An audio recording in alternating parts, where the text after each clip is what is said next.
Hey guys, welcome to Devbhoomi career point. आशा करता हूँ आप सभी लोग स्वस्थ होंगे, काफ़ी अच्छी आपकी स्टडी चल रही होगी। तो देखिए, काफ़ी लंबे समय बाद फिर से एक बार उत्तराखंड जी के वन लाइनर्स को हम कंटिन्यू कर रहे हैं। आज हम देखेंगे उत्तराखंड जी के वन लाइनर्स पार्ट 135। बहुत ही ज़्यादा बेहतरीन और बहुत ज़्यादा महत्वपूर्ण ये सीरीज है दोस्तों उत्तराखंड जीके की, जिसका आपको निश्चित लाभ मिलता है UK triple S C group C exams में और साथ ही यूके पीएससी एग्जाम्स में। तो देखिए, मैं हमेशा बोलता हूँ जिन भी लोगों ने उत्तराखंड जीके वन लाइनर्स वाली सीरीज को पार्ट 1 से अभी तक फॉलो किया है, तो उत्तराखंड जीके पर उनकी समझ बहुत बेहतरीन हो चुकी है, क्योंकि इस सीरीज के अंतर्गत न केवल हम उत्तराखंड जीके वन लाइनर्स के क्वेश्चनों को डिस्कस करते हैं, बल्कि उनसे जुड़े हुए अन्य महत्वपूर्ण तथ्यों का भी यहाँ पे अध्ययन किया जाता है। तो बहुत ही महत्वपूर्ण क्वेश्चन आज के इस पार्ट में भी आपको मिलेंगे और बेहतरीन क्वेश्चनों के साथ फिर से आज की सीरीज आपके लिए प्रस्तुत है दोस्तों। तो चलिए शुरू करते हैं।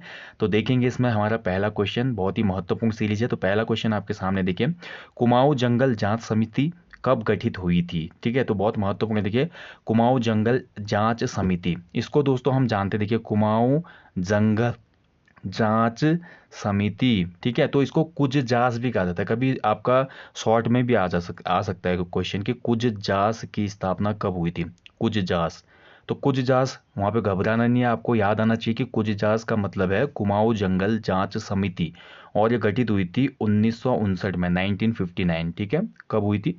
1959। बहुत ही महत्वपूर्ण है, अच्छे से याद रखना है आपने। ठीक है, मैं अब हमेशा बोलता हूँ उत्तराखंड जीके वन लाइनर्स में आपको काफ़ी यूनिक क्वेश्चन मिलते हैं, क्योंकि बहुत सी किताबों से क्वेश्चनों को पिक करके दोस्तों आपके लिए प्रेजेंट किया जाता है इस सीरीज में, इसलिए आपको यूनिक क्वेश्चन यहाँ पे देखने को मिलते हैं। चलिए बढ़ते हैं अगले क्वेश्चन की तरफ। बालगंगा घाटी में महिलाओं द्वारा चलाया गया जो चेतना आंदोलन था, ये कब हुआ था? वैसे आज की जो सीरीज है ये 135 पार्ट में आपको ज़्यादातर जो क्वेश्चन देखने को मिलेंगे वो वर्ष संबंधी होंगे। ठीक है, कि कब ये शुरू हुई थी चीज़ें, तो वर्ष आपको याद रखने हैं आज। जैसे कि कुमाऊं जंगल जांच समिति 1959, और बालगंगा घाटी में देखिए महिलाओं ने पर्यावरण संरक्षण के लिए एक आंदोलन चलाया था दोस्तों, और इसको चेतना आंदोलन नाम दिया गया था, और ये शुरू हुआ था सन 1983 में, 1983 इसका राइट आंसर है। ठीक है, चलिए बढ़ते हैं अगले क्वेश्चन की तरफ। अगला क्वेश्चन है, देखिए, हिमालय हमारा है, हम इसे क्यों छोड़ें? ये किसका स्टेटमेंट था? तो देखिए, ब्रिटिश काल के दौरान यहाँ पर जो हमारे राज्य स्वतंत्रता आंदोलन था, बहुत सी घटनाएं यहाँ पर घटित हुई।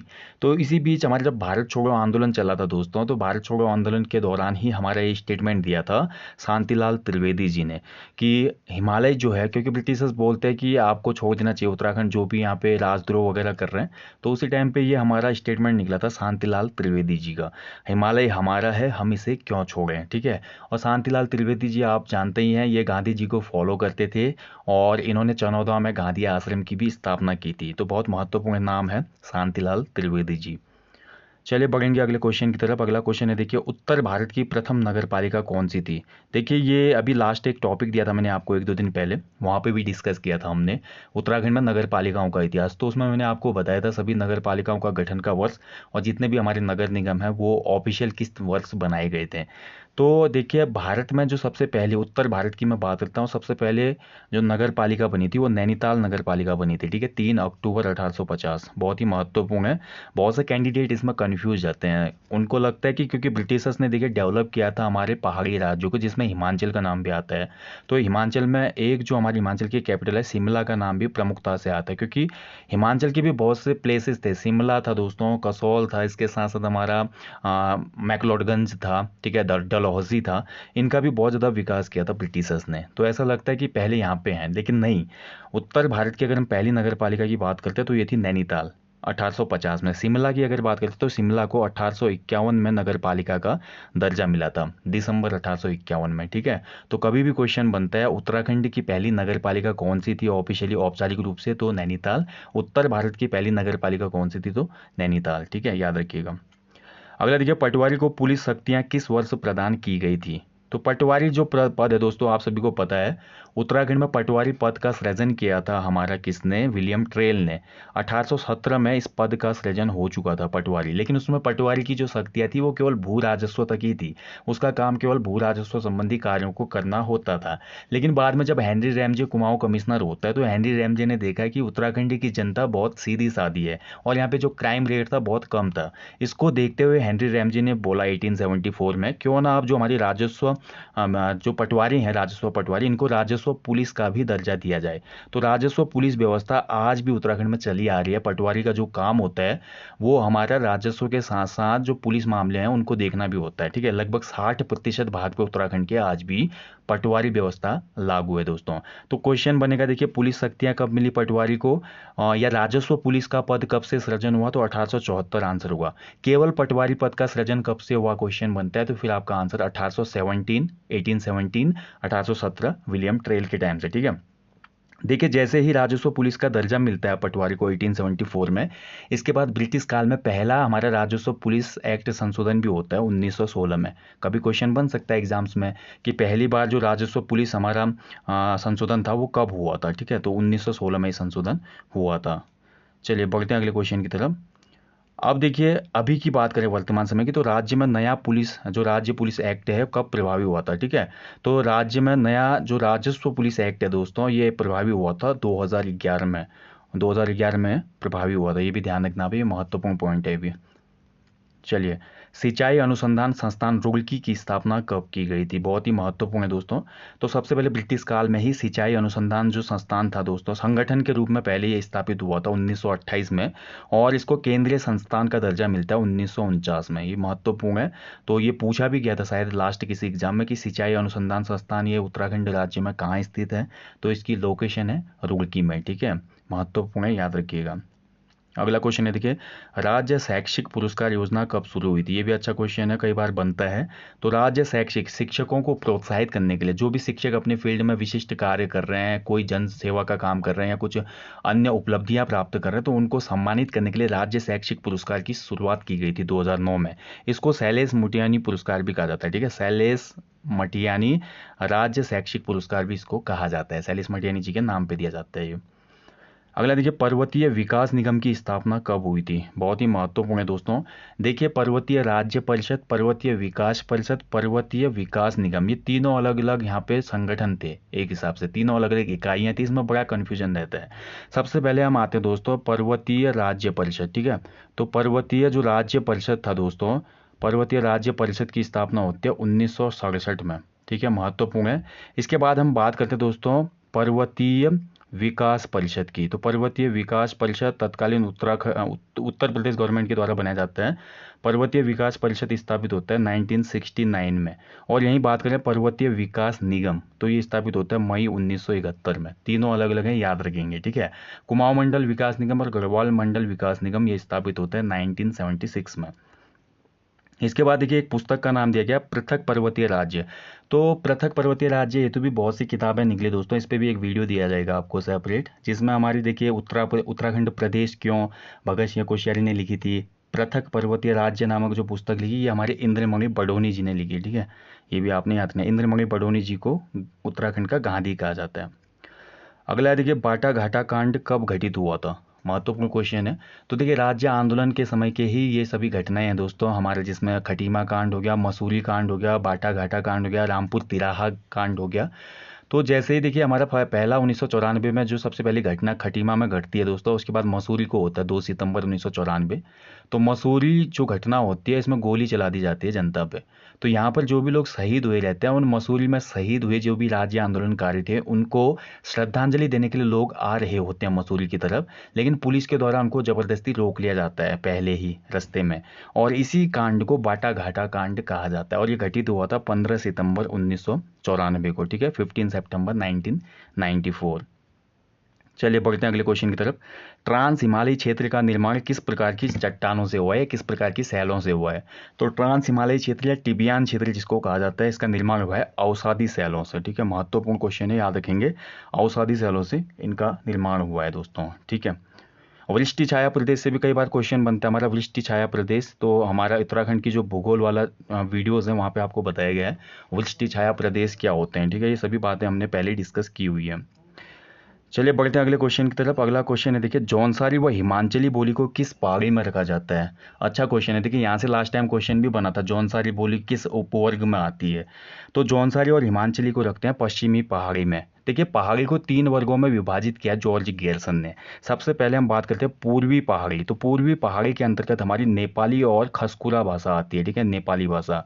उसके बाद मध्य पहाड़ी हिंदी हम बोलते हैं, तो मध्य पहाड़ी में हमारे आ जाता है कुमाऊनी और गढ़वाली। जबकि पश्चिमी पहाड़ी में हमारी जौनसारी और हिमाचली बोली को रखा जाता है, ठीक है, अच्छे से इसको याद कर लें आप। अगला देखिए गढ़वाली साहित्य परिषद की स्थापना कब हुई थी। तो देखिए गढ़वाल में साहित्य के प्रचार प्रसार हेतु गढ़वाल के जो साहित्यकार थे इन लोगों के द्वारा ही, इनके प्रयासों से ही, मुख्य नाम इसमें जो श्रेय दिया जाता है दामोदर प्रसाद थपलियाल जी को दिया जाता है। तो दामोदर प्रसाद थपलियाल और उनके सहयोगियों के द्वारा 1944 में गढ़वाली साहित्य परिषद की स्थापना की गई थी। बहुत ही महत्वपूर्ण पॉइंट है, अच्छे से याद रखेंगे। बढ़ते हैं नेक्स्ट क्वेश्चन की तरफ। राज्य में नई खेल नीति को कब मंजूरी दी गई। तो देखिए लास्ट ईयर ही 2020 में दोस्तों 14 अक्टूबर 2020 को हमारे राज्य में नई खेल नीति को मंजूरी दी गई है, यानी कि राज्य में अब नई खेल नीति लागू हो गई है। खेल नीति के अंतर्गत सभी तरह के प्रावधान होते हैं, जैसे कि खिलाड़ी को विशिष्ट स्तरों पर पदक जीतने पर किस प्रकार की यहाँ पर राशि दी जाएगी, प्रोत्साहन राशि, इसके साथ साथ उनसे जुड़े बजट वगैरह सब चीज़ों का प्रावधान खेल नीति के अंतर्गत होता है। और राज्य में नई खेल नीति लागू हुई 14 अक्टूबर 2020 से, ठीक है, बहुत महत्वपूर्ण है, याद रखिएगा। अगला देखिए ऑपरेशन मर्यादा और ऑपरेशन हौसला किसके द्वारा चलाया गया है। तो ये बहुत अच्छा क्वेश्चन है, करंट का क्वेश्चन भी हम इसको बोल सकते हैं। तो ऑपरेशन मर्यादा और ऑपरेशन हौसला ये दोनों ही चलाए गए हैं उत्तराखंड पुलिस के द्वारा। देखिए कोविड काल में लोगों को सशक्त करने के लिए, प्रोत्साहित करने के लिए ऑपरेशन हौसला चलाया गया था। कोविड में लोग काफ़ी घबरा रहे थे, तो उत्तराखंड के पुलिस के द्वारा मदद कार्यक्रम चलाया गया जिसको ऑपरेशन हौसला नाम दिया गया। जबकि ऑपरेशन मर्यादा जो है दोस्तों, जैसे भी राज्य में आप देखते हैं कि बहुत से पर्यटन स्थल हैं, धार्मिक स्थल हैं, तो धार्मिक स्थलों पर नशा करने वाले और धार्मिक स्थलों पर जो अराजक तत्व होते हैं उनसे संबंधित ये ऑपरेशन है, ऑपरेशन मर्यादा। यहाँ पर पुलिस क्या करती है, ऐसे लोगों के खिलाफ कठोर कार्रवाई करती है, यानी कि जो अच्छे पिकनिक स्पॉटों पर जाकर नशा करते हैं, पार्टी करते हैं, गंदगी कूड़ा वगैरह फैलाते हैं, तो उनके लिए उत्तराखंड पुलिस ने ऑपरेशन मर्यादा हाल में ही शुरू किया हुआ है, ठीक है। तो ये है ऑपरेशन मर्यादा, ऑपरेशन हौसला। और इससे पहले उत्तराखंड पुलिस का बहुत पहले एक ऑपरेशन चला था, ऑपरेशन स्माइल, ठीक है, वो खोए हुए बच्चों के लिए था। ये भी आपने याद रखना है, खोए हुए बच्चों को ढूंढने के लिए ऑपरेशन स्माइल नामक हमारा वो चला था पुलिस का एक कैंपेन।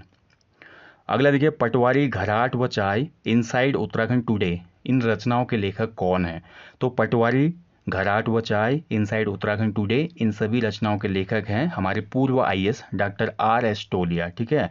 तो आर.एस. टोलिया दोस्तों इनका पूरा नाम है रघुनंदन सिंह टोलिया, और इन्हीं के नाम पे उत्तराखंड की जो प्रशासनिक प्रशिक्षण अकादमी है नैनीताल, उसका नामकरण किया गया 2016 में।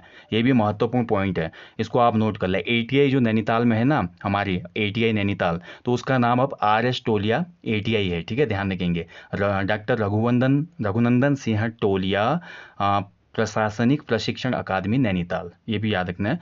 और आर.एस. टोलिया आप सभी लोग जानते हैं, इन्होंने देखिए मुख्य सचिव के रूप में भी काम किया, वरिष्ठ आईएएस हैं, उत्तराखंड राज्य के आईएएस थे। और इसके साथ साथ आर.एस. टोलिया जी हमारे मुख्य सूचना आयुक्त के पद पे भी रहे, बहुत से पदों को इन्होंने संभाला दोस्तों, ठीक है। और ये इनकी रचनाएं हैं।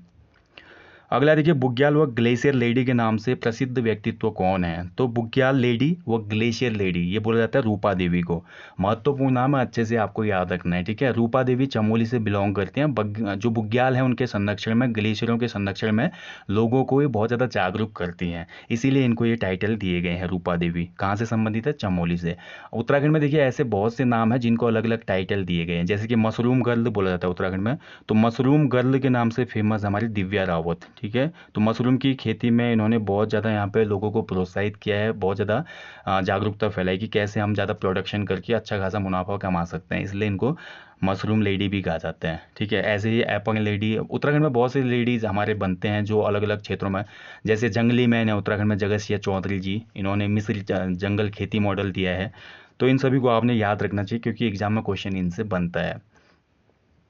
चलिए बढ़ते हैं अगले क्वेश्चन की तरफ। अगला क्वेश्चन है राजी और बुक्सा को आदिम जनजाति का दर्जा कब दिया गया था। तो थोड़ा इस क्वेश्चन को आपने समझना है। देखिए जनजाति का दर्जा सबसे पहले मिला, जैसे हम बात करते हैं कि भोटिया जनजाति, राजी जनजाति, बुक्सा, थारू, इन सभी को जनजातियों का दर्जा तो मिल गया था 1967 में, 1967 में।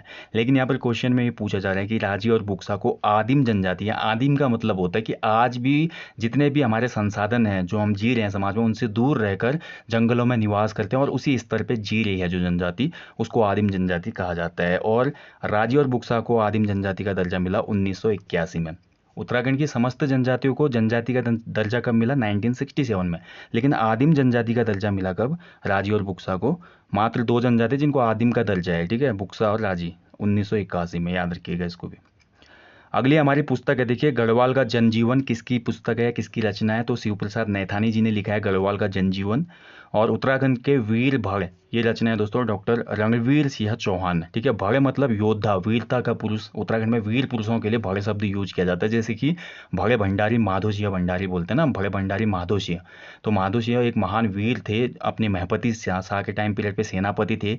तिब्बत अभियानों में हो या बहुत से अभियानों में उन्होंने पराक्रम, वीरता का यहाँ पे परिचय दिया था, ठीक है। तो इसीलिए उत्तराखंड में जो हमारे वीर पुरुष होते हैं उनको भड़े कहा जाता है। तो उत्तराखंड के वीर भड़ ये रचना है डॉक्टर रणवीर सिंह चौहान, ठीक है, याद रखना है आपने, बहुत महत्वपूर्ण है। तो दोस्तों ये था आज Uttarakhand GK one liners part 135। आशा करता हूँ ये सभी प्रश्न आप बहुत अच्छे से समझ पाए होंगे और इन प्रश्नों का आपको निश्चित ही फायदा मिलेगा दोस्तों आपके अपकमिंग एग्जाम्स में, ठीक है। तो बने रहिए चैनल के साथ, आपको जल्दी मिलेंगे नेक्स्ट टॉपिक में। बाकी कोई डाउट क्वेरी होती है आपकी तो कमेंट बॉक्स में कमेंट कर सकते हैं। Thank you for watching guys, जल्दी मिलेंगे, अपना ध्यान रखिएगा। जय हिंद, जय उत्तराखंड।